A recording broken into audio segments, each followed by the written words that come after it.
Hi friends, welcome you to Students Platform. And now friend, I came to share with you just another very interesting or very effective discussion or topic. So friends, we all want to know or to write English correctly or flawlessly. So in order to know or write English correctly or flawlessly, we should know or we have to know some basic or fundamental or inevitable grammatical rules. তো ইংরেজিটাকে যদি আমরা সঠিকভাবে বা নির্ভুলভাবে লিখতে বা বলতে চাই, তো তাহলে আমাদেরকে অবশ্যই কিছু গ্রামাটিক্যাল রুলস, কিছু মানে কি যেগুলো আমাদের মৌলিক বা যেগুলো অত্যন্ত গুরুত্বপূর্ণ কিছু গ্রামাটিক্যাল রুলস অবশ্যই আমাদের জানার দরকার বা জানতে হবে। তো friends, and we have common problem that we all, most of all, don't have any specific or any reliable base on English grammar.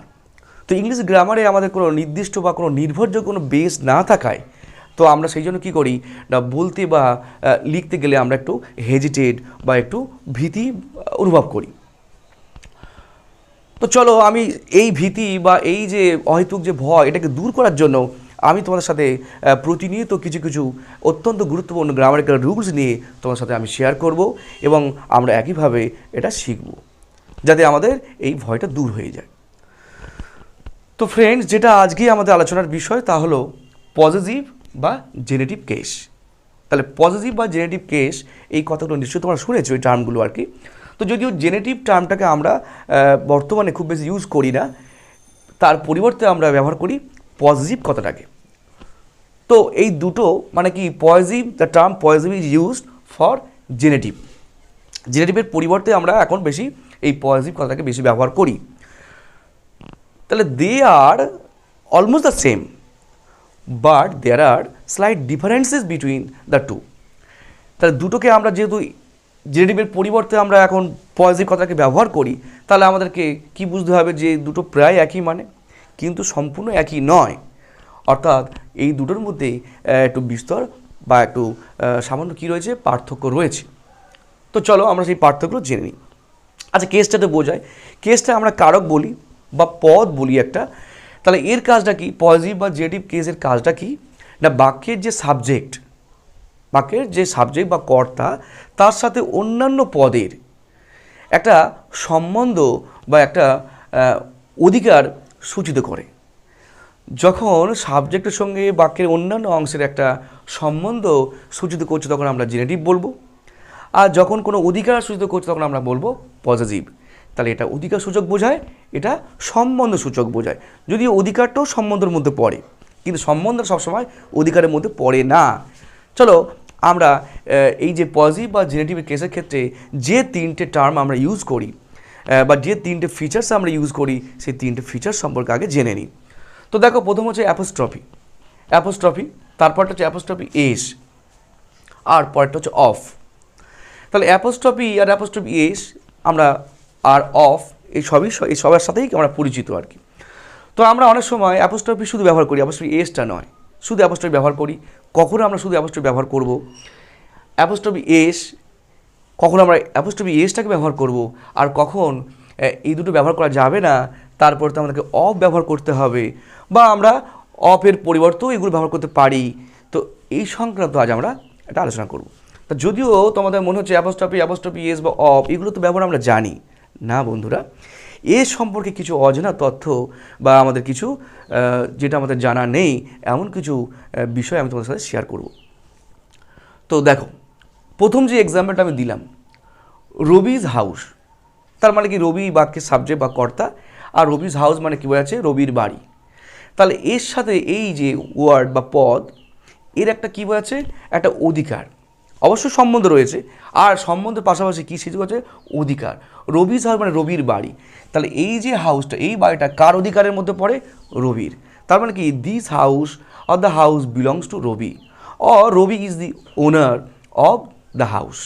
তা রবি এই বাড়ির মালিক বা এই বাড়িটা রবির এখতিয়ারে বা রবির অধিকারের মধ্যে পড়ে। তাহলে অধিকার সূচিত করলো, একইভাবে সম্বন্ধ করলো।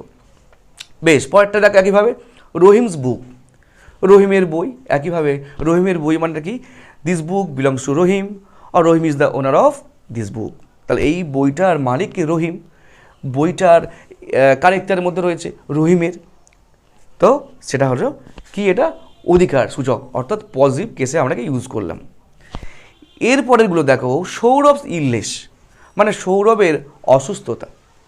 তো দেখো সৌরভের সঙ্গে সৌরভ সাবজেক্ট, এর সাথে ইলনেসের কিন্তু একটা সম্বন্ধ বোঝাচ্ছে, কিন্তু অধিকার নয়। অর্থাৎ এই যে অসুস্থতার মালিক কিন্তু সৌরভ নয়, বা অসুস্থতা শুধু সৌরভের এখতিয়ারভুক্ত, অন্যর কারোর এখতিয়ারভুক্ত নয়, অর্থাৎ শুধু সৌরভেরই ইলনেস হবে এমনটা কিন্তু নয়। তাহলে এই সৌরভের সঙ্গে ইলনেসের কিন্তু অধিকার সূচিত করেনি, এটা ওর সম্বন্ধ সূচিত করছে। তাই আমরা একে কিন্তু পজিটিভ কেস বলতে পারবো না, একে আমরা বলবো জেনেটিভ কেস। বুঝতে পারছো তো? একইভাবে দেখো, অ্যান আর্মস লেন্থ মানে কি? এক হাতের দূরত্ব, অর্থাৎ এক হাতের দূরত্ব। তাহলে এই যে দূরত্ব, এটাও একটা হাতের এখতিয়ারভুক্ত বা হাতের অধীন, বা এই লেন্থের মালিক আর্ম এমনটাও নয়। তাহলে এটাও অধিকার সূচিত করছে না। এই জাস্ট কি আর্মের সাথে লেন্থের একটা সম্বন্ধ সূচিত করছে আর কি। তো এটাও জেনেটিভ কেসের ব্যবহার। পরেরটা দেখো, 10 years ইমপ্রিজনমেন্ট, 10 বছরের কারাদণ্ড। তো কারাদণ্ড আর 10 বছর একটা সম্বন্ধ সূচিত করছে। এই যে কারাদণ্ড 10 বছরের এখতিয়ারভুক্ত বা এর অধীন বা এর মালিক 10 বছর এমনটা কিন্তু নয়, যেমনটা আমরা রবি বা রহিমের ক্ষেত্রে পেয়েছিলাম। তাহলে এটা এর সঙ্গে একটা সম্বন্ধ সূচিত করলো, সেই জন্য আমরা একে বলবো জেনেটিভ কেস। তাহলে আমরা পজিটিভ আর জেনেটিভ কেসের যে ডিফারেন্স আর এইগুলোর ক্ষেত্রে কোন কোন ফিচার্সগুলো আমরা ব্যবহার করি সেগুলো সম্পর্কে জানলাম।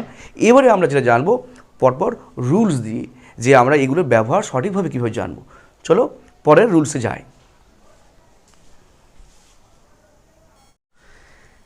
দেখো আমাদের প্রথম হচ্ছে কি রুলস 2 লিখলাম। এই জন্য রুলস 2 লিখলাম যে আগে যেটা আমি যেগুলো এক্সাম্পলসগুলো দিলাম তোমরা ওগুলোকে রুল 1-এ ধরে নিতে পারো যে ওগুলো রুল 1 ছিল। তো রুলস 2-তে আমরা কী লিখছি, যে apostrophe S is use for bigger and familiar animals, generally not for small animals or insects. তার মানে কি হলো, সাধারণভাবে আমরা বড় বড় প্রাণীদের ক্ষেত্রে এবং পরিচিত, অবশ্যই বড় বড় এবং পরিচিত প্রাণীদের ক্ষেত্রে সেক্ষেত্রে আমরা অ্যাপোস্ট্রফি এসটা ব্যবহার করি। তো তার মানে কি, যেগুলো ছোটোখাটো প্রাণী আর কি বা পতঙ্গ, সেগুলোর ক্ষেত্রে আমরা সাধারণভাবে অ্যাপোস্ট্রফি এসটা ব্যবহার করি না। তো তাহলে এটা তো অনেকে আমরা জানতাম না যে বড় বড় প্রাণীদের ক্ষেত্রে ব্যবহার করা যাবে, কিন্তু ছোট ছোট প্রাণী বা পতঙ্গদের ক্ষেত্রে আমরা হয়তো ভুল করে ব্যবহার করতাম। তাহলে আজ আমরা জেনে গেলাম। যেমন দেখো এলিফ্যান্টস ট্রাং, তাহলে হাতির কি, হাতির যে সুর, তো হাতিটা অবশ্যই একটা বড় প্রাণী, তো হাতির সুর, সেই জন্য আমরা অ্যাপোস্ট্রফি এসটা ব্যবহার করলাম। একইভাবে লায়ন্স ডেন, সিংহের গুহা, সিংহ তাই, টাইগার্স কাব, বাঘের বাচ্চা, তো এই সবগুলো হচ্ছে বড় বড় প্রাণী, তো সেগুলোর ক্ষেত্রে আমরা অ্যাপোস্ট্রফি এসটা ব্যবহার করতে পারি। কিন্তু দেখো নট ক্রোজ নেস্ট, অর্থাৎ কাকের বাসা, তো কাক একটা ছোট প্রাণী, তো সেই ক্ষেত্রে আমরা সাধারণভাবে এটাকে অ্যাপোস্ট্রফি এসটা ব্যবহার করতে পারি না। তাহলে আমাদের কী বলতে হবে, এখানে আমরা অ্যাপোস্ট্রফি এসের পরিবর্তে যে আগে বলেছিলাম যে অফটাকে আমাদের ইউজ করতে হবে, অর্থাৎ নেস্ট অফ আক্রো অথবা নেস্ট অফ ক্রোজ এটা বলতে পারি। স্করপিয়ন স্ট্রিং, বিছের যে হুল, তাহলে স্করপিয়নও ঠিক তাই, এটা একটা স্মল অ্যানিম্যালস, তো সেই জন্য আমরা একে কী করতে পারি না, এক্ষেত্রে আমরা অ্যাপোস্ট্রফি এসটা ব্যবহার করতে পারি না। এক্ষেত্রে আমাদের ব্যবহার করতে হবে কি, স্ট্রিং অফ আ স্করপিয়ন অথবা স্ট্রিং অফ স্করপিয়নস। একইভাবে মনে করে দেখো বাটারফ্লাইজ উইংস, এটাও একটা ছোট ইনসেক্ট, তো বাটারফ্লাইজ উইংস হচ্ছে কি, প্রজাপতির ডানা, তো সেক্ষেত্রে আমরা অ্যাপোস্ট্রফি এসটা ব্যবহার করতে পারবো না, আমাদেরকে বলতে হবে উইংস অফ বাটারফ্লাই। তো ফ্রেন্ডস, তাহলে আমরা কিছু অজানা, অবশ্যই এটা আমাদের কাছে অজানা অনেকের কাছেই ছিল, তো সেটা আমরা কিছু কোথায় আমরা অ্যাপোস্ট্রফি এসটা ব্যবহার করব না এটা জানলাম। এবারে রুল 3-তে, এরপর দেখা যায় রুলস 3-তে কী বলা আছে, যে apostrophe S is not use for inanimate objects or things, অর্থাৎ প্রাণহীন বস্তু বা জড় বস্তুর ক্ষেত্রে আমরা এই অ্যাপোস্ট্রফি এসটা ব্যবহার করি না। তো আমরা অত ভুল অনেকেই করে থাকি, কিন্তু সেটা আমাদের রুলসে বলছে করা যাবে না। যেমন আমি দিয়েছি দেখো টেবিলস লেগ, তাহলে টেবিল, বিল্ডিং, বুক, এই সবই হলো ইনঅ্যানিমেট অবজেক্ট, এদের প্রাণ নেই, তো এগুলোর ক্ষেত্রে আমরা টেবিলস লেগ, অর্থাৎ টেবিলের পা, বিল্ডিংস কালার, বিল্ডিংয়ের রং, কিংবা বুকস পেজেস, বইয়ের পৃষ্ঠা, এগুলো ব্যবহার করতে পারবো না। তো আমাদেরকে এইগুলোর পরিবর্তে অ্যাপোস্ট্রফি এসে পড়তে ব্যবহার করতে হবে অফ, অর্থাৎ কী বলতে হবে, the leg of the table, অথবা the colour of the building, অথবা the pages of the book, etcetera.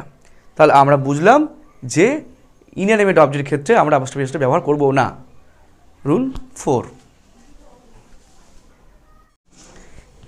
এরপরে দেখো রুল 4। রুলস 4-এ আমরা কি দেখছি, যে apostrophe S is used with neuter gender noun showing time, place, distance, weight or value, etcetera. তাহলে আমরা দেখছি যে এই অ্যাপোস্ট্রফি এসটাকে আমরা ব্যবহার করতে পারি কাদের ক্ষেত্রে, না নিউটার জেন্ডার নাউন্সের ক্ষেত্রে। তাহলে আমরা নিউটার জেন্ডার নাউন তো অবশ্যই জানি। তো সেই নিউটার জেন্ডার নাউন যখন কী বোঝাবে, টাইম, প্লেস, ডিস্ট্যান্স, ওয়েট বা ভ্যালু, যখন এইগুলোর কোনো একটা বোঝাবে, সেই ক্ষেত্রে আমরা অ্যাপোস্ট্রফি এসটাকে ব্যবহার করতে পারি। ফর এক্সাম্পল দেখো, আ উইকস লিভ মানে কি, এক সপ্তাহ ছুটি।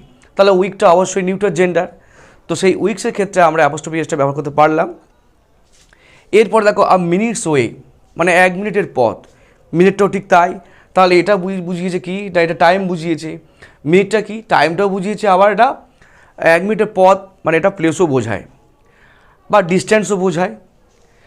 এরপরে দেখো, অ্যাট আ স্টোনস থ্রো মানে একটা পাথর ছোড়ার দূরত্ব, একটা পাথরকে যতটা ছোড়া যায় সেই দূরত্ব, তার মানে কী বোঝালো, প্লেস।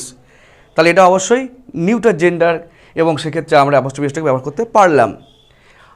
আর দেখো, আর টনস ওয়েট 1 টনের ওজন, অর্থাৎ ওইটার ক্ষেত্রেও আমরা এই অ্যাপোস্ট্রফি এসটাকে ব্যবহার করতে পারলাম। তো এইভাবে আমরা নিউটার জেন্ডার যখন এইসবগুলো বোঝাবে, সেই ক্ষেত্রে আমরা অ্যাপোস্ট্রফি এসটাকে ব্যবহার করতে পারি। এরপরে রুলস 5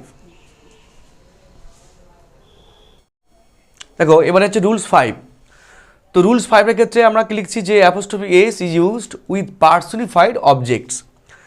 তো রুল 3-তে দেখো, আমি ওখানে বলেছিলাম যে যেগুলো ইনঅ্যানিমেট অবজেক্ট বা কোনো অ্যাবস্ট্রাক্ট আইডিয়া, সেগুলোর ক্ষেত্রে সাধারণভাবে আমরা অ্যাপোস্ট্রফি এসটা ব্যবহার করি না।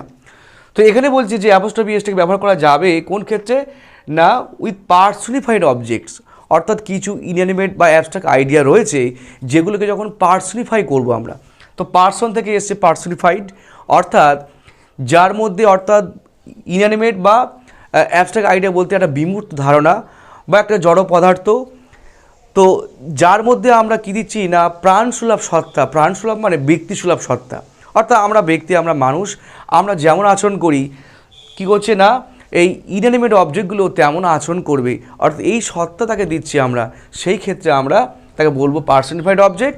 আর এমন ক্ষেত্রে আমরা অ্যাপোস্ট্রফি এসটাকে ব্যবহার করতে পারি। যেমন দেখো, নেচারস ল। তো নেচারটা এটা ইনঅ্যানিমেট অবজেক্ট, এটার একটা অ্যাবস্ট্রাক্ট আইডিয়াও বলতে পারো।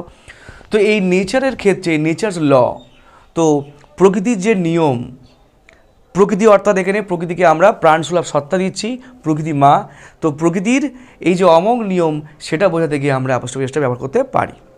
একইভাবে দেখো, ডেথস কোল্ড হ্যান্ড মৃত্যুর শীতল হাত। তাহলে মৃত্যুকে কেউ আমরা দেখতে পাই না, এটার অ্যাবস্ট্রাক্ট আইডিয়া, একে আমরা কী দিচ্ছি, ব্যক্তিসুলভ সত্তা দিচ্ছি। তো তখন আমরা অ্যাপোস্ট্রফি এসটা ব্যবহার করে বলতে পারি ডেথস কোল্ড হ্যান্ড, মৃত্যুর শীতল হাত। এরপরে অ্যাপোস্ট্রফি এসটা ব্যবহার করলাম। একইভাবে দেখো, ফরচুনস ফেভার ভাগ্যের যে অনুগ্রহ, ভাগ্যের দয়ায়। তো ভাগ্য ঠিক তাই, ভাগ্য একটা অ্যাবস্ট্রাক্ট আইডিয়া, তো তার মধ্যেও আমরা প্রাণসুলভ সত্তা বা ব্যক্তিসুলভ সত্তা দিচ্ছি, এবং সেক্ষেত্রে আমরা অ্যাপোস্ট্রফি এসটাকে ব্যবহার করতে পারি। তাহলে এইভাবে আজ আমরা রুলস 5 পর্যন্ত শিখলাম। এটা পার্ট 1 ছিল। পজিটিভ বা জেনেটিভ কেসে আরও গুরুত্বপূর্ণ কতগুলো নিয়ম, অর্থাৎ রুল 5 পর্যন্ত আজ এখানে শেষ করছি। এর পরের পার্টে তোমরা অবশ্যই বাকি নিয়মগুলো পেয়ে যাবে। তো আশা করি তোমাদের এই ভিডিওটা অত্যন্ত কাজের হবে, সবগুলোই হবে। তো যাই হোক বন্ধুরা, তোমরা বারে বারে যেটা বলে থাকি, অবশ্যই তোমরা সাবস্ক্রাইব করবে, বারে বারে এটাকে দেখবে, আর যত বড় শেয়ার, এবং অবশ্যই তোমাদের কোনো কমেন্ট থাকলে সেটা অবশ্যই জানাবে। থ্যাংক ইউ বন্ধুরা।